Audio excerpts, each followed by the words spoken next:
It is time for the AT&T Fan Connection. I say it every week because it's true.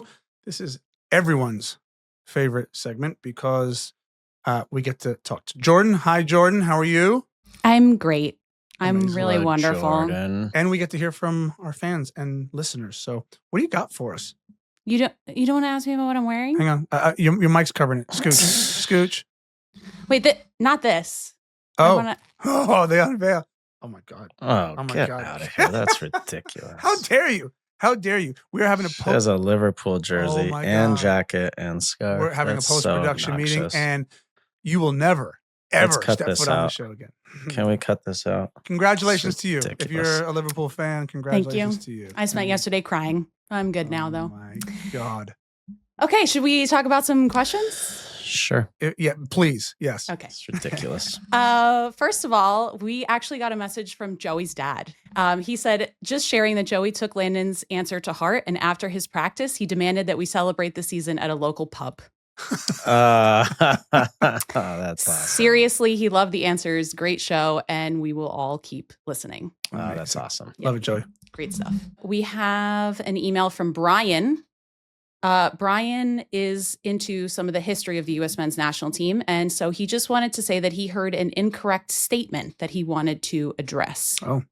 It was incorrectly stated on our show that the 2002 U.S. men's national team World Cup had the best U.S. men's national team finish ever.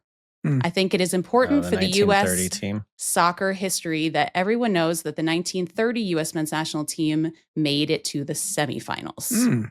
Fair play. There weren't 4 teams, were there, in that tournament? But maybe like 8. No, I'm not being funny. No, I don't. Maybe 8. I think you're right. I think the format's slightly different. Point taken. Absolutely point taken. That is inaccurate. We'll say in the modern era. That sounds better. That sounds better. Post 1931. Yeah. All right. Fair enough. Yeah. Fair. In the last 50 years. How's that? We need to probably know how many teams were in that World Cup just to give us some sort of context. But yes. We got an email from Kelly who asked, do you think we put too much pressure on some of these younger guys at such a young age? I asked this because I feel like we're seeing it about to happen again with Cavan Sullivan. Everyone talks about the kid as if he is the greatest player we've ever produced. And while that may turn out to be true, what happens in 5 years if he just levels out and is an average or slightly above average player? 13 teams in 1930. Thank you. Okay. Still not bad. No, not bad. I have 2 sides of this, and I don't sit on the fence often, but there's 2 sides of this. One is, yes, absolutely, we put too much pressure. But the world we live in puts too much pressure. So the social media world. So the minute he steps on the field, it's like, oh my God, a 14-year-old on the field.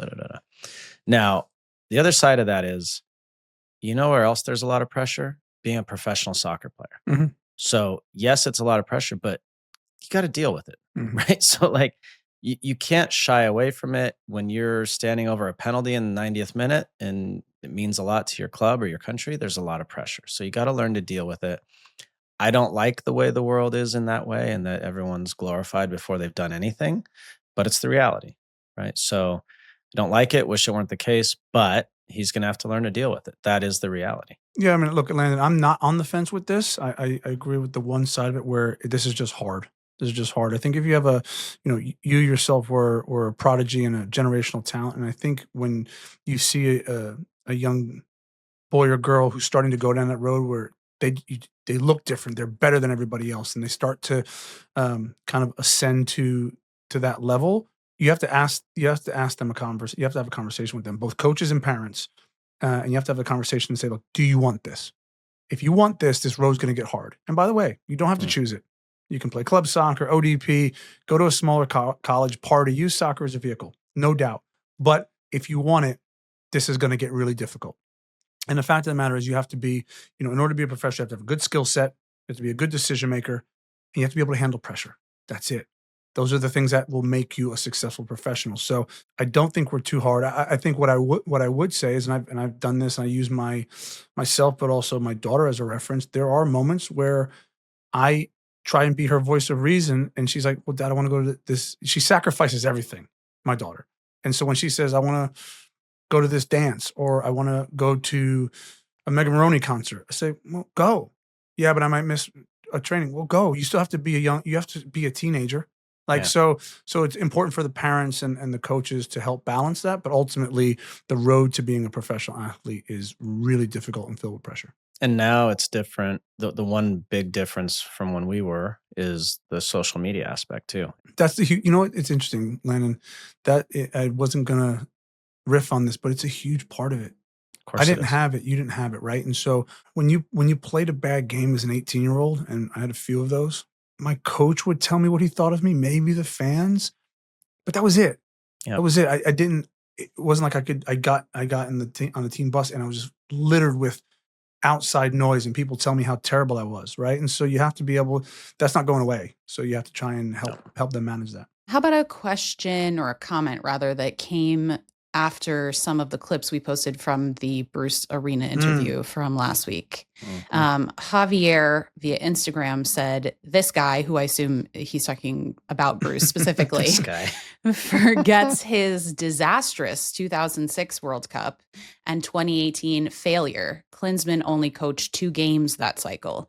2002 was great, but we got lucky with sneaking out of the group and only had to beat Mexico to move forward. Oh God! When people do But you this, said 2002 was lucky? oh, I was lucky, man. It was lucky, man. Okay. Let me explain to you how qualifying works. Okay. So the final round of qualifying is 10 games, or was at that time 10 games. When you say Klinsmann only lost 2 games, he lost the first 2 games. Okay. One of which was at home.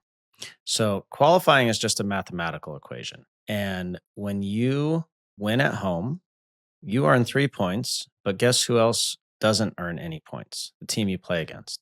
When you go on the road and you get 3 points, it's the same. Or if you get a point, you're basically stealing 2 points from another team playing at home. Okay. So the goal for us in qualifying was win all of our home games, which would get you to 15 points, win a game or 2 on the road, draw a game or 2, and you're in. And that's it. Simple as that. Okay. When you lose your first 2 and one of them's at home, you are so far behind the 8 ball because of the points the other teams picked up that you are in a race that you almost can never win. And the fact that Bruce got the team back to a place where they just needed to win in Trinidad, and everyone will say that game was a failure, no question. But to say you're going to only lost 2 games and that it was just so easy for those remaining 8 games. By the way, one of those games was going to be Mexico away.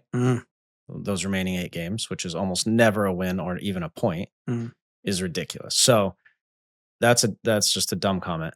In 2002, to say the team was lucky at the level that we are at with our national team, and we're still there, you have to have some element of fortune throughout a tournament to advance. That's still where we're at. We're not Brazil, Argentina, or Germany, or France, or Spain. We still need an element of fortune along the way. But to then say that it was lucky to get to the quarterfinals, I would encourage you to go back and watch the games. We did have some fortune, but we had some great performances too. So yeah, that's my take on that. Javier, I feel like we're friends. I want to call you Javi. So Javi, listen, don't go back and watch the games, as Landon suggested. You're just completely and utterly wrong. So we're not going to have that conversation. For a team, any team, US, England, Spain, to get to a World Cup quarterfinal, you can't be lucky. It's impossible. It's impossible to be lucky. That team was incredible, and they performed incredibly well. That's the end of that story. What Landon said about Bruce Arena coming on board, everything was 100% accurate. The chips were so far stacked against him once we lost as a team, once we lost those first 2 games in qualifying. I am not a decision maker at US Soccer. I've never been.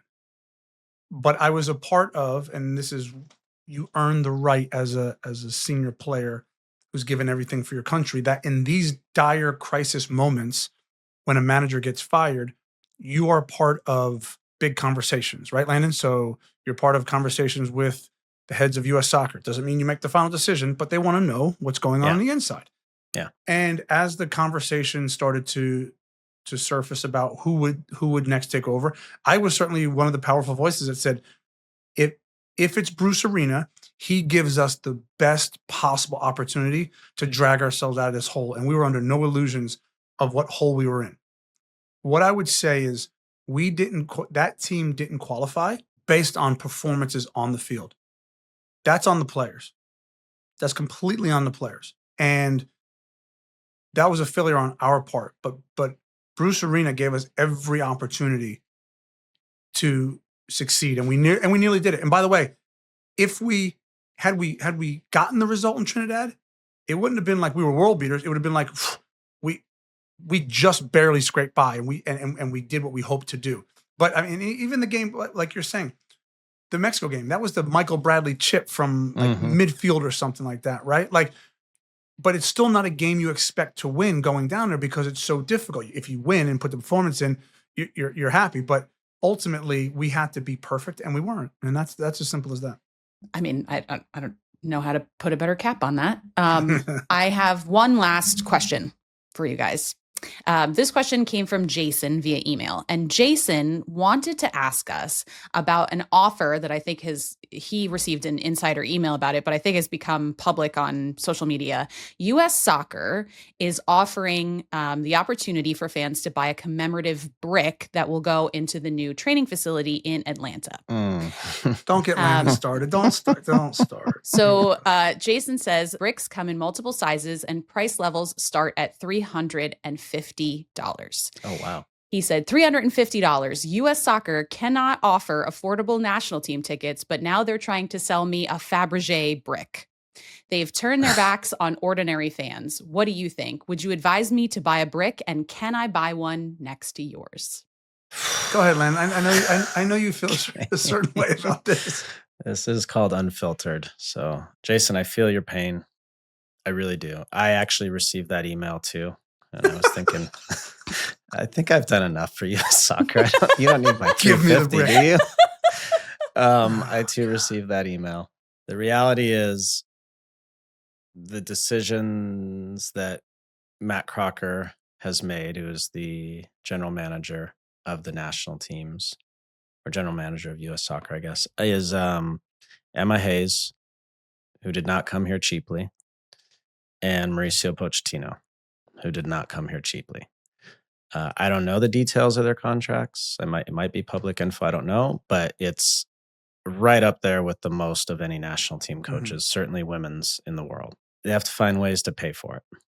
And I hate it.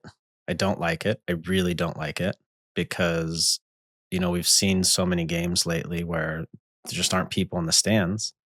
And it's hard for me to tell you that you should pay $100, $150, $200 to go watch a game. I don't agree with it. I understand why they're doing it, but I don't agree with it. I would much rather our stadium be sold out and rocking every time than people feel like they're getting gouged. So I don't like it, but those are the decisions that have been made.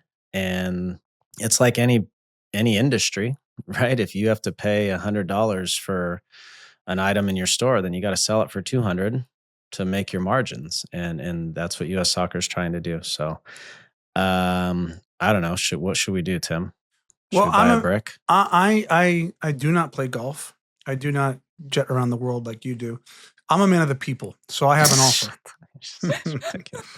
I have an offer that Jordan is nervously laughing about because she's scared of our bosses and legal at Sinclair. I'm not. I am. But if we can get it approved, here's what I'll tell you. We at Unfiltered Soccer will buy a brick. Landon will buy a brick, and we'll name it Unfiltered Soccer. And we will somehow figure out a way to do a giveaway or two. I don't know. I'm making Jordan nervous, and we'll get some bricks for our listeners. That's what I suggest. Landon, I agree. Money has to be made. Money has to be made somewhere. I don't know. I didn't get that email. Maybe I did. I didn't check it. I've got. I'll tell you what. Hang on. I have. My question is, how many bricks? Because I have. Hang on. How many in my inbox? I have. Well, you don't answer phone calls either. You just I only have. That's weird. All right. I've got a lot. Oh no, I have 100. I have 104 105,000 unread emails. So I think I'm I gonna might have a have. nervous breakdown right I think now. I might Like, have. I think I might have gotten it. LD. It's in there All somewhere. right. So what I'm trying to discern here is, does Jason want a brick? He just doesn't want to pay for it? Because maybe we could just buy Jason a brick. No. I don't know. It's Unfiltered- unclear. He's asking for your advice. So if you're saying, Jason, Jason, save my your money, advice is save your money and go buy a ticket in the upper deck of the next U.S. men's national team game for that $350. or I buy don't know, 3 man. tickets to 3 different U.S. women's national team games. Great show. That would actually be a better idea. Great show. I don't like it, Jason. I'm sorry, dude. I feel your pain, but this is the reality of the world we're in.